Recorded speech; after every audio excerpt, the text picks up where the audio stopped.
Welcome back to the Red Dice Diaries. I'm your host, John. As I've said before, we record these a little bit in advance, and I'm recording this on a Monday evening after finishing work. And I thought, well, since I'm feeling pretty tired and zombified myself, it might be a good idea to talk about how you could maybe use zombie hordes and take inspiration from them in your D&D games.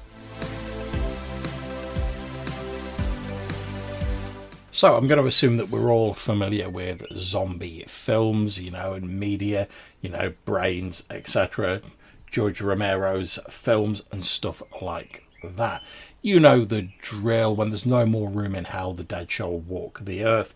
Dead start rising from their graves, infecting people or killing them and turning them into zombies themselves, and seeking to eat the living. Although not brains quite so much originally specifically, but the disease is normally passed on by like a bite or sort of exchange of bodily fluids and stuff like that. There's been various iterations of them, from like running high speed rage zombies to the shambling corpses of yesteryear. So you might be saying, well, zombies exist in D&D. Dead easy to do a zombie horde in D&D. Well, yeah, it is from a certain perspective. However, there's a few things to my mind that make the sort of whole idea of a zombie apocalypse so scary. And the first is that it's unknown. No one really knows what causes it. Generally, the most you get normally is like, oh, it's some sort of generic gas, or it's some sort of virus or something like that. There's never really like a deep explanation, and a lot of zombie films don't even really explain it at all. The second thing is the fact that the infection can spread so rapidly, and that anyone around you could have been infected and they could have become a zombie themselves. The third thing for me is the fact that the zombie horde represents this endless, implacable, unstoppable foe. They're not attacking you because they hate you, because they have differences with you. They're just running on sort of animal, in some cases, instinct, and they just form this huge surging tide of corpses that sort of roll forward, adding to their numbers with every victim that falls before them. You can kill as many of them as you like, but there's as many of them potentially as there is of us. We also see in some of George Romero's, particularly Dawn of the Dead, you see sort of vague echoes where zombies sort of do things that they might have been doing in their mortal lives. Even though the sort of intelligence isn't there, the instinct is there, and you see zombies shambling around malls and stuff like that, acting out in part some of the stuff they did while they were alive in a sort of grisly Half-Life display, as though mocking or perhaps yearning for the life they once had. But at least in most of these films, they can never go back to being what they were. And I think that's quite a scary thing as well. So what's the problem with running a zombie apocalypse in D&D? Well, as I said earlier, first of all, zombies already exist in D&D. They're created by magic. There's spells that can create them. They can be turned by clerics or controlled if you're like a bit more of the dark side cleric. So they don't really have the same sort of punch that they do in a sort of a zombie apocalypse film or fiction. Also, in D&D, we tend to be in a world where monsters exist. There's various different types of creatures. There's various different strains of undead. So they don't have the same impact that they do in a modern day setting, which is ostensibly based on our reality. And then stuff goes south really quickly as this zombie apocalypse starts ramping up. So you might be saying, well, okay, so obviously we can't run a zombie apocalypse in that style. And I don't think you can 100% run one in the same style as like Dawn of the Dead or something like that. For instance, if you have a huge horde of zombies rolling across your campaign world, you've got wizards, clerics, adventurers who've probably faced far more than that. So the impact of that is greatly lessened in your game. However, I do think there's a few things you can do to try and sort of get that idea across. And I'm going to refer back to the reasons why I think these zombie media are particularly unsettling as I do so. So let's look at that first reason that I gave, the fear of the unknown, of no one knowing what causes the zombie plague. Well, that's probably one of the easiest to replicate in a D&D game, where you just don't give any explanation as to how it's occurred. And the players will obviously speculate, because they'll say, oh, maybe it's like an evil wizard, maybe it's a lich, maybe it's an evil cleric, maybe it's a death god, something like that. But as long as you keep the sort of background of it nebulous and the sort of source of the infection nebulous, then it becomes more unsettling. Because after all, if you 100% identify and go, yes, it's that evil lich that caused it, you can go and tonk the lich with your +8 broadsword or whatever, and then deal with the fallout.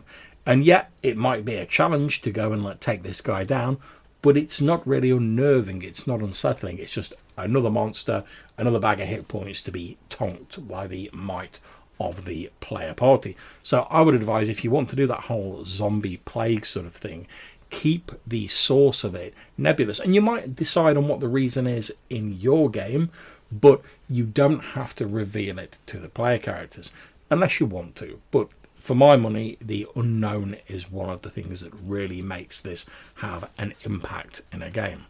The second point we raised was about the rate of infection and how someone who gets bitten tends to sicken shortly afterwards before dying and eventually rising as a zombie themselves. Now, this can vary depending on whatever inspirational media you're looking at, but we already have a good example of how this can work in D&D. After all, we have things like wraiths and vampires who can ostensibly procreate, if you want to use that term, by draining the life out of people. And when they've drained all of their life out, they rise again as sort of lesser undead under the control of their creators. The main difference between that sort of thing and a zombie apocalypse is, in this situation, you don't need to have all of your levels drained before you come back as one of these creatures. Just a bite, something that breaks the skin, is enough. Now, depending on how sort of lethal you want your game to be, might determine how sort of heavily you want to lean into this idea. After all, if you're running an old school role-playing game and death's around every corner, you can get taken out by the first goblin arrow that hits you or whatever, you might say, yeah, you get hit by a zombie, it bites you or whatever, then that's it, you're infected. You've only got a few hours left unless you get some heavy duty healing magic. And whether it can be healed, again, is down to the specific of your campaign world and how heavily you want to lean into this. Also, if you want to be a little bit more lenient, you could allow a constitution save or something similar to that to shrug off the effects. Although, if you want to sort of keep it to the sort of media, what I would suggest is basically only have every other attack that the zombie does be a bite attack. So the other could be either just bludgeoning them with a stick or something like that, or their fists, and that might not pass on the infection. And you can always make it clear when they go for the bite attack, and it's those attacks you need to be really careful for. That element of additional uncertainty can really sort of ramp up the tension when your players come to fight a group of these infected zombies. After all, if you know as a player going into any encounter with a group of zombies that you can just wade through them with merry abandon and your broadsword and you can deal with them, that's not a problem. However, if you go in and all it's going to take is one of those bite attacks to get through my armour and hit me, then I could be joining the undead horde myself. It's going to cause you to at least think twice, or preferably actually try and plan your way around it, maybe armour up a little bit more. And player characters have an advantage in this sort of scenario, because when we see people in zombie media, they don't tend to have access to armour and stuff like that, whereas obviously the player characters in your typical D&D game do have armour. But hopefully it'll give them a little bit of pause for thought, and again inject just a little bit of uncertainty into any encounter with the horde.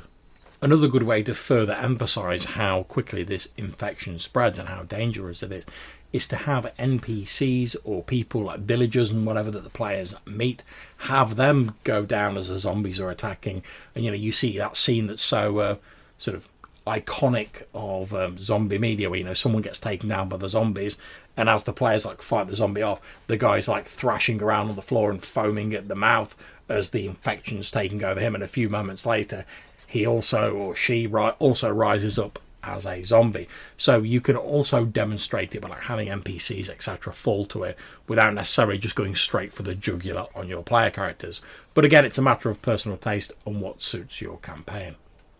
And now we come to the final point that I initially mentioned, which is that of the overwhelming nature of the zombie horde, that it can grow almost exponentially, because as we said earlier, every person they take down is essentially another person getting zombified and added to the horde. So when you fight against these creatures, I would advise potentially actually making their stats weaker individually, but you should never be individually facing a single zombie. You should be facing 20, 25, 30 or even more of these creatures, but you don't want to have to spend all your time slogging through all of these creatures. That's not really the point of facing off against this type of horde. So I would say actually make them weaker individually, and the easiest way to do that is just lower the hit points of each zombie down to 1 hit point or something like that. So yeah, as your warrior goes in, with every blow he's dropping zombies at left, right and centre,